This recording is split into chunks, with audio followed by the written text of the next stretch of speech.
Nós estamos de volta com o Ver TV, que conversa hoje sobre essa relação entre a televisão e o direito. Mas não é só entre a televisão e o direito em geral, mas é a relação entre a televisão e a polícia, né? E as investigações policiais.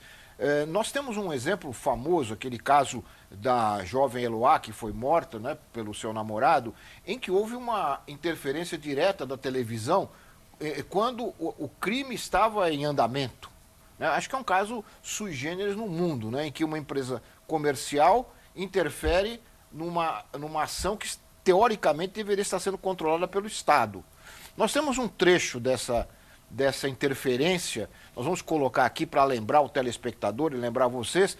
Depois eu queria ouvir a opinião de vocês também sobre este outro aspecto dessa relação que diz respeito à justiça, mas diz respeito também à polícia, ao papel do Estado, né? Enfim, a essas questões mais gerais. Vamos ouvir, vamos assistir.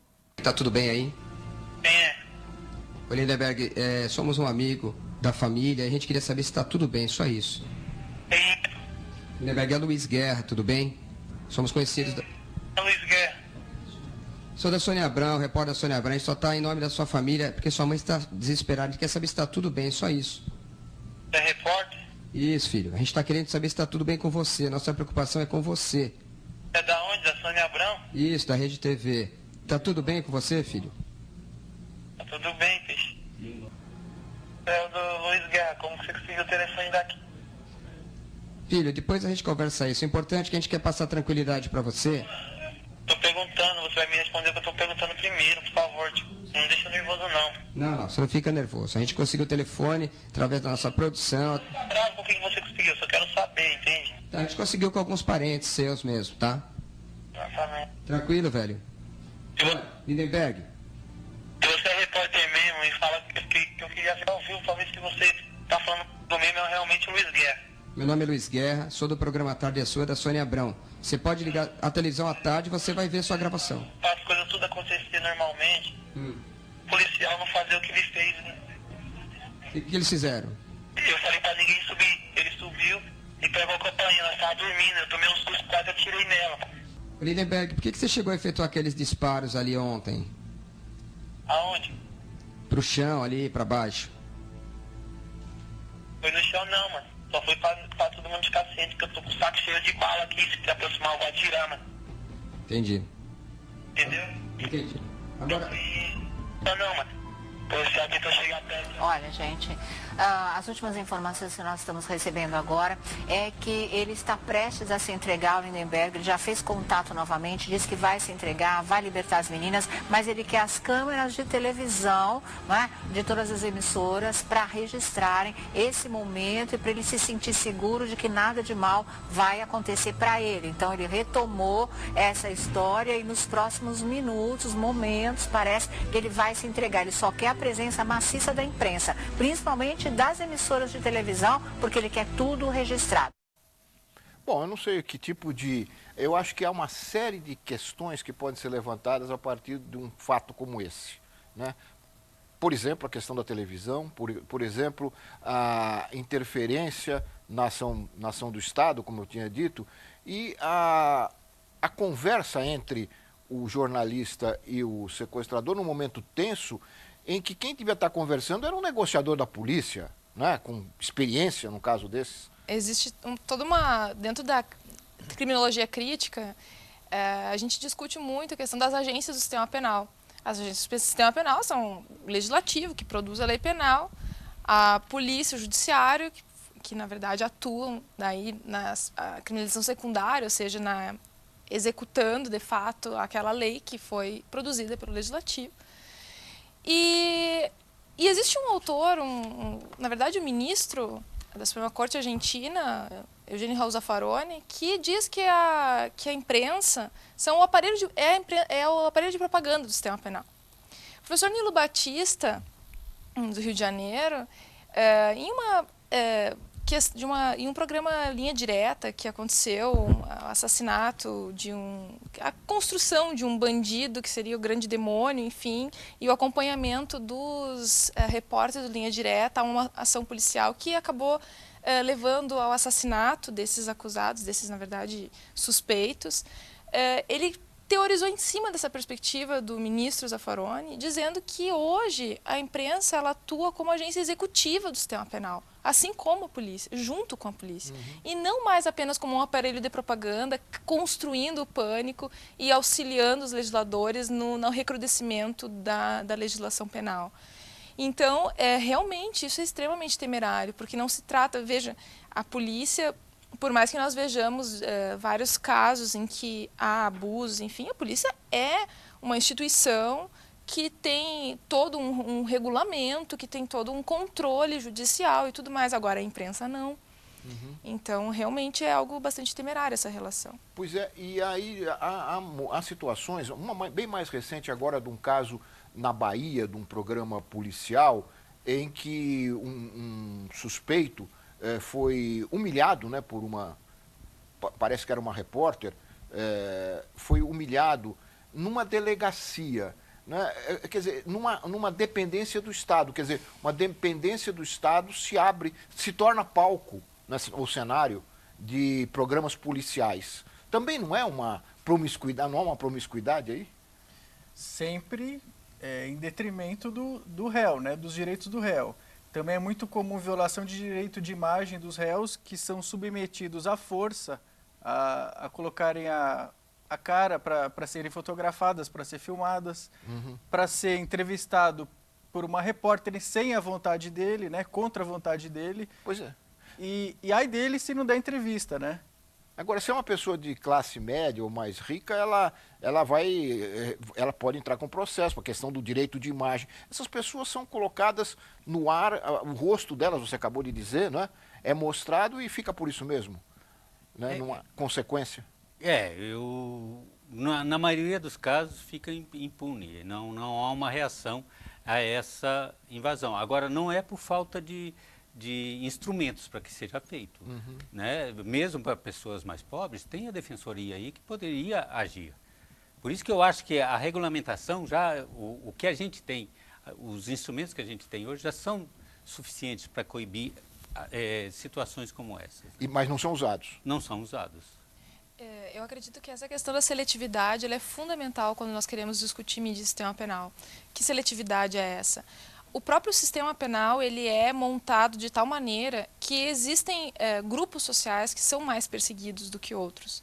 Porque na prática, assim como nós vemos casos de corrupção política, como nós sabemos que todas as pessoas praticam crimes diariamente, contrabandos, receptações, enfim, vários tipos de crimes, nós sabemos que a maior parte das pessoas, 99% das pessoas que praticam crimes, jamais são perseguidas. Não 99% das pessoas, mas 99% dos crimes cometidos jamais chegam à polícia e muito menos a uma condenação. São impunes. Ficam impunes. Mas é claro, porque imagine o que aconteceria se todos os crimes cometidos fossem efetivamente perseguidos e punidos. Não sobraria quem fechasse a porta da cadeia. Então, só que essa seletividade ela não é aleatória. Ela é muito bem orientada contra alguns grupos sociais. Por exemplo, eu sei que você tem trabalho sobre isso também, né? Exatamente. Por exemplo, nós sabemos que a maior parte dos presos são presos por roubo, tráfico de drogas e furto. Mais de 60% dos presos no Brasil não praticaram crimes, por exemplo, contra a vida. Algo que a impressão que nós temos ao assistirmos à televisão é que são só homicidas que estão na cadeia. E não. O que significa isso? Que o nosso sistema se volta muito mais contra os pobres, porque quem pratica roubo e furto não é o colarinho branco. Então, não é à toa também que a maior parte digamos, da população prisional são semi-analfabetos, são pessoas, são jovens, homens, pardos ou negros e pertencentes a classes sociais baixas. Quer dizer, existe uma seletividade. E essa seletividade se recrudesce através de uma retroalimentação com os meios de comunicação e com a sociedade, porque, na verdade, os preconceitos sociais, eles são reproduzidos pela mídia. Então, isso gera como é que eu posso dizer, na verdade, uma reprodução ainda maior dessa desigualdade. Ô Eduardo, olha aí uma pauta que a Marília está colocando, né? Quer dizer, o perfil dos presos, o tipo de crime que eles cometeram e por isso estão presos, essa dificuldade que as pessoas têm pela seletividade da mídia aí, né? De só destacar esses crimes bárbaros, né? Passa, eu acho que você acabou de explicar, né? Acaba dando a sensação de que todos que estão na cadeia são assassinos. É uma pauta, né, Eduardo, para a mídia, sim, uma pauta positiva. Sim, ela falou muito bem aqui, lembrou do Zaffaroni, que é um penalista, talvez o maior da América Latina, assim, em termos de produção científica, ministro da Suprema Corte Argentina. Eu queria lembrar também que isso passa também por um grande descrédito do Poder Judiciário, né? As pessoas muitas vezes não confiam no Poder Judiciário, por isso que acham que vale a pena desrespeitar direitos humanos, vale a pena fazer justiça sumária, legitimam um discurso de direito penal do inimigo, como se o acusado da vez fosse o inimigo do Estado, e logo ele não merece qualquer tipo de proteção processual, ele pode ser executado sumariamente. E só para endossar o que ela acabou de dizer, eu queria lembrar a quantidade de condenações que a gente tem no Supremo Tribunal Federal. Será que se a gente comparasse com uma vara criminal situada numa periferia de uma grande cidade, em que tem uma quantidade excessiva de encarceramento de população pobre, se a gente fosse comparar com o Supremo, eu mesmo pesquisei, só achei uma condenação de um político nos últimos anos, que foi o ex-prefeito de Curitiba, em razão de um crime que até era de menor importância. Mas só achei uma condenação por parte do Supremo. Ou seja, o Judiciário acaba endossando um instrumento de seletividade penal através de classes sociais. Uhum. Maurício, eu queria aproveitar e fazer a minha pergunta. Você como jornalista, ela está levantando pautas aqui excelentes, né? Com certeza. O consultor jurídico podia pautar uma matéria dessa. A gente faz um convite aqui para ela escrever, para a gente mandar uns artigos ali, para a gente publicar no consultor jurídico. Bom, esse é um tema também muito perigoso, né? A gente tem, por exemplo, essa questão do tratamento desumano reservado aos mais desfavorecidos. Esse é que tem que ser combatido. A gente não tem de achar que os que têm, por exemplo, condições de contratar um bom advogado é que estão errados. Não, esses é que estão exercendo os seus direitos. Entende? Esse que deve ser o paradigma. E não os outros que não têm assistência. Defesa nenhuma. A gente tem de combater esse desamparo das classes menos favorecidas com todas as energias do Estado. Uhum. Entende? E não achar que o que tem um bom advogado é que está errado. Uhum. Sim, essa discussão passa necessariamente por reparelhamento das defensorias públicas, passa por um sistema penal que de fato consiga fazer com que as pessoas saiam melhor do que entraram, né? Só que isso demanda investimento e demanda políticas públicas. Uhum. Depende de escolhas públicas de como que o dinheiro público vai ser gasto. Será que a gente vai pagar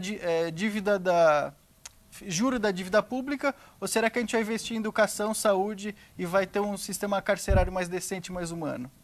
Olha, nós estamos chegando no final do programa, Eduardo. Eu vou aproveitar o teu encerramento, né, essa tua pergunta, para também pedir um encerramento de vocês, da Marília, do Maurício, sobre o que a gente pode esperar aí. Nós temos mais um caso, nós começamos o programa falando de mais um caso que vai mover a sociedade em torno de todo o processo até o seu final. O que a gente pode esperar e inclusive de orientar, de discutir um pouco mais essas questões que nós discutimos aqui de uma forma um pouco mais aprofundada e que leve a mudanças de comportamento dos vários atores envolvidos. Não é só a imprensa e nem só a polícia e nem só o judiciário. Vamos terminar, Maurício. Bom, falando sobre a imprensa, que é o meu Sim, aí depois a Marília. O grande problema da imprensa hoje é que ela quer, ao mesmo tempo, investigar, julgar e condenar. Ela faz isso em 5 minutos. É verdade. Eu acho que ela precisa se ater ao papel dela, que é muito mais simples. Ela só precisa informar bem. Feito isso, está cumprido o seu papel. Informar bem quer dizer sem sensacionalismo? Qual é o limite, né? Informar bem, o que é informar bem? Só para fechar. É para dar informação. Ela não precisa se preocupar com o leitor, como o leitor vai tratar a informação dela. ela tem de supor que ela está falando com pessoas inteligentes e que se ela reproduzir os fatos que ela apurou, é o suficiente. Ele que tira as suas conclusões. Muito bem, Marília. O crime e o sistema penal, assim como o sistema prisional, então inserido dentro do sistema penal, são temas que são muito mitificados. E, na verdade, os meios de comunicação, eles contribuem muito para essa mitificação. Então, esses dados que eu trouxe, dentre muitos outros que eu teria para falar e que acho que tem que ser divulgados, são dados que demonstram que a visão que nós temos sobre o crime é uma visão estereotipada e bastante, digamos, que não condiz com a realidade e, sobretudo, com o que nós esperamos do sistema judiciário. O fato é que o sistema penal como um todo, ele está montado de tal maneira que ele não tem como cumprir as promessas que ele traz. Promessas essas, como, por exemplo, as próprias garantias penais. Nós sabemos que a igualdade, o direito da igualdade não existe na prática. Nós sabemos que não temos como foi muito bem falado pelo colega, comparar, né, as duas situações por ele citadas. Então, eu acredito que é papel da imprensa, e agora então falando no sentido positivo, no sentido de pauta, né, procurar buscar justamente isso, porque isso também é inusitado. Se o inusitado é a grande, digamos, ideologia da notícia, então buscar justamente isso, mostrar o quanto a imagem que nós temos do crime é distorcida. E tentar, então, buscar alternativas. Porque, de fato, da forma como está, o que acontece na prática é uma reprodução excessiva das desigualdades sociais, de todos os sistemas de preconceitos, sejam eles de classe, de gênero, de raça, do que for.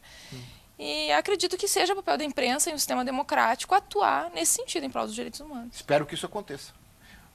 Eduardo, Marília, Maurício, muito obrigado pela participação, pelas informações, pelos esclarecimentos e até pela um pouquinho de otimismo para pensando que talvez em algum momento essas coisas melhorem e nós tenhamos coberturas um pouco mais, como disse o Maurício, mais precisas, né, e menos sensacionalistas desses casos que são dramáticos. Eu agradeço também a você que nos acompanhou de casa, lembrando que todos podem participar do programa, mandando sugestões, críticas e comentários para o nosso endereço eletrônico vertv@tvbrasil.org.br ou nos acompanhando pelo Twitter, @programa VerTV. Muito obrigado e até semana que vem com mais um VerTV, um programa para quem gosta de televisão. Até lá!